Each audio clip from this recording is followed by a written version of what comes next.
चला तर मैत्रिणींनो, आज आपण न पाणी घालता भरीव कारलं बनवूया. त्यासाठी लागणारं साहित्य आहे शेंगदाणे, धणे, थोडेसे आलं, लसूण, हिरव्या मिरच्या आणि कोथिंबीर.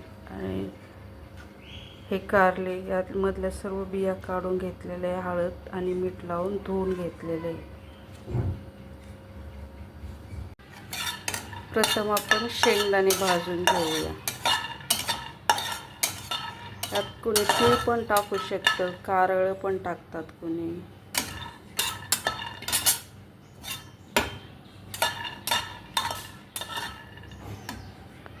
हे आपण सर्व भाजून घेतलेले साहित्य: शेंगदाणे, हिरव्या मिरच्या, लसूण, धणे आणि आलं. पाणी न घालता याला ग्राइंड करून घ्यायचं. तर मैत्रिणी, आज आपण फोडणी देऊया. तेल प्रथम आपण कढईत टाकलेलं आहे. तुमच्या आवडीनुसार तुम्ही किती ऑइली खाता. मीठ आणि तेल तुमच्या आवडीनुसार. आता यात आपण सर्व वाटण टाकलं. आता ते हळूहळू कढईत ठेवायचं.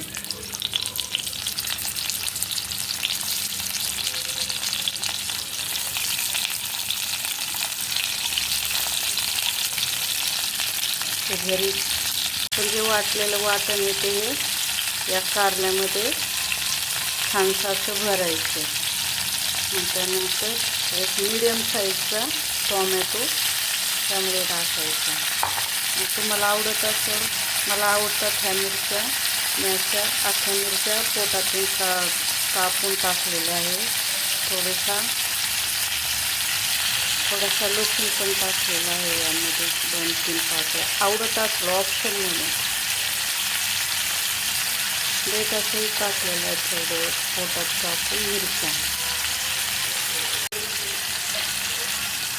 त्यामध्ये सर्व आपण जे भरलेलं आहे कारलं त्याला सोडलेलं आहे. त्यात मिडियम साईजचा टोमॅटो टाकलेला आहे, 2-4 मिरच्या आणि लसणाच्या 2-4 पाकळ्या. आणि आता असं बाजूने थोडंसं तेल सोडायचं आणि बिलकुल पाणी नाही टाकायचं. वाटण करताना पण पाणी नाही टाकायचं. आणि उरलेला जो काही मसाला आहे तो असा त्यामध्ये टाकायचा.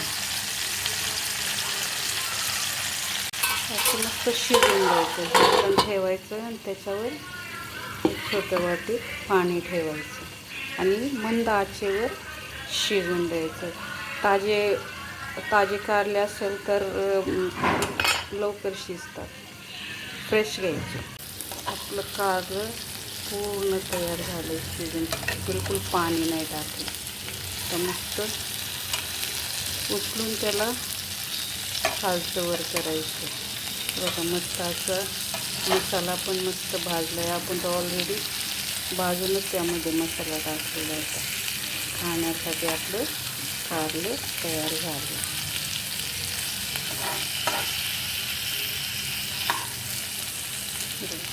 मसाला नाही सुटला, व्यवस्थित असं आपलं कारलं तयार झालं.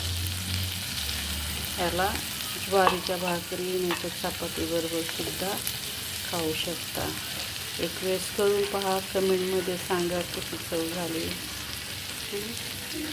बघा, आपलं कारलं खाण्यासाठी तयार झालं. कमी वेळात कमी साहित्य आणि पटकन होतं.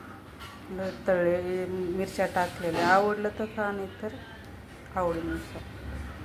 मस्त असं फ्राय पण झालेलं आहे. मस्त मसाला अजिबात सुटलेला नाही. व्यवस्थित सारण त्यातमध्ये भरायचं म्हणजे ते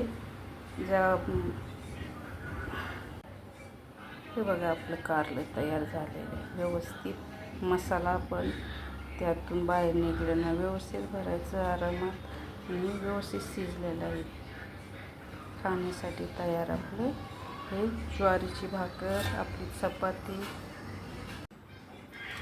अशा प्रकारे आपलं भरीव कारलं खाण्यासाठी तयार झालेलं आहे. चपाती बरोबर खाऊ शकता किंवा भाकरी बरोबर.